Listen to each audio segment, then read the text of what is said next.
ব্রাহ্মণবাড়িয়ার আখাউড়ায় বিয়ের ৮ দিনের মাথায় খুন হয়েছেন স্বামী। গ্রেফতার করা হয়েছে স্ত্রীকে। শনিবার সকালে নিহত মেহেদী হাসানের মরদেহ উদ্ধার করে পুলিশ।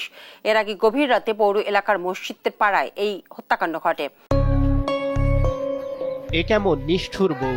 চাহিদা মেটাতে স্বামী বাধ্য করায় প্রথমে ঘুমের ওষুধ খাওয়ানোর পর বালিশ চাপা দিয়ে নির্মমভাবে বিয়ের ৮ দিনের মাথায় স্বামীকে খুন করেছে স্ত্রী জান্নাত আক্তার। এই ঘটনা এলাকা জুড়ে সৃষ্টি হয়েছে চাঞ্চল্যের। জানা যায় মেহেদী হাসানের স্ত্রী জান্নাত আক্তারের বিয়ের আগে আরেক ছেলের সঙ্গে সম্পর্ক ছিল। বিয়ের পর স্বামী বারবার শারীরিক সম্পর্ক করলে তা মেনে নিতে পারছিলেন না জান্নাত। রাতে একাধিকবার আপত্তি জানান তিনি। এক পর্যায়ে কৌশলে ঘুমের ওষুধ খাওয়ানোর পর বালিশ চাপা দিয়ে মেহেদীকে হত্যা করে জান্নাত। আমি 9 বছর 9.5 বছর মাঠের কাম করে চলতেছি পুত্র, আজকে আমি কারে ডাক দিয়া। ব্রাহ্মণবাড়িয়ার আখাউড়া পৌর এলাকায় শুক্রবার রাতে ঘটে এমন ঘটনা।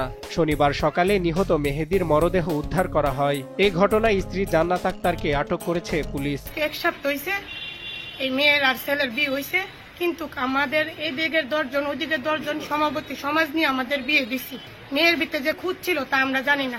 যে ছেলেরে যেইভাবে ষড়যন্ত্র করে মারছে এবং কি যারা যারা জড়িত আছে, আমি চাই যতটুকু কঠিন শাস্তি আছে আপনারা দেন। স্থানীয়রা জানান, কুমিল্লার যুবক মেহেদী হাসান তার মাকে নিয়ে আখাউড়া মসজিদ পাড়ায় ভাড়া বাসায় থাকতেন। গত 9 মে পারিবারিকভাবে আখাউড়া পৌর শহরের মসজিদ পাড়ার আল আমিনের মেয়ে জান্নাত আক্তারের সাথে বিয়ে হয় তার। তবে বিয়ের পর স্বামীকে মেনে নিতে পারছিল না জান্নাত।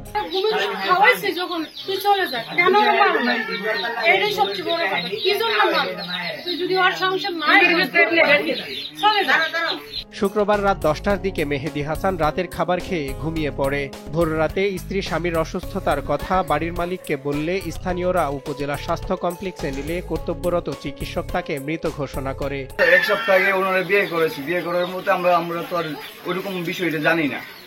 সকালবেলা সবাই ঘুমে, হঠাৎ করে আমার পাশের বাড়ির আন্টিটা দেখে আনছে। আমার দেখে আনার পরে দেখি এই অবস্থা করছে। ওনার বউ নাকি ঘুমের ওষুধ খাওয়াই মারছে, গলার মধ্যে দাগও আছে।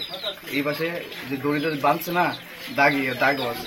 আখাউড়া থানার ভারপ্রাপ্ত কর্মকর্তা মোহাম্মদ সমিউদ্দিন জানান, প্রথমে ঘুমের ওষুধ, পরে বালিশ চাপা দিয়ে হত্যার ঘটনা স্বীকার করেছে স্ত্রী। যে তাদের মধ্যে বিয়ে হয়েছে এক সপ্তাহ। বিয়ের পর থেকে সেই আসলে মেয়েটা তার স্বামীকে মেনে নিতে পারতেছিল না, কারণ আরেকটা ছেলের সাথে প্রায় 1 বছর যাবত সম্পর্ক ছিল এবং স্বামী তাকে বারবার শারীরিক সম্পর্কের জন্য চাপ দিচ্ছিল এবং ইচ্ছার বিরুদ্ধে সেই শারীরিক সম্পর্ক করতেছিল বারবার। এটা তার মধ্যে একটা নাকি বিরক্ত ছিল।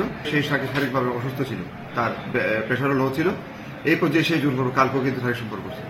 তো করার কারণে সে তার উপর খুব সেই রাগান্বিত হয়ে গেছে। গ্লাসের মধ্যে 6টা ট্যাবলেট মিশিয়েছে।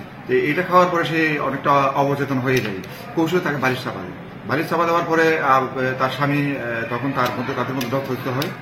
দস্তস্থের এক পর্যায়ে যেটা আমরা গলার মধ্যে ভিক্টিমের একটা দাগ দেখলাম। আসামি যেটা বললো যে তাকে এক সময় নিচে কাঠ থেকে পড়ে যাওয়ার পরে তাকে গলা চেপে ধরছিল এবং ওই আসামির যে নখের যে দাগ গলার মধ্যে আমরা এটাও অনেকটা শনাক্ত করেছি।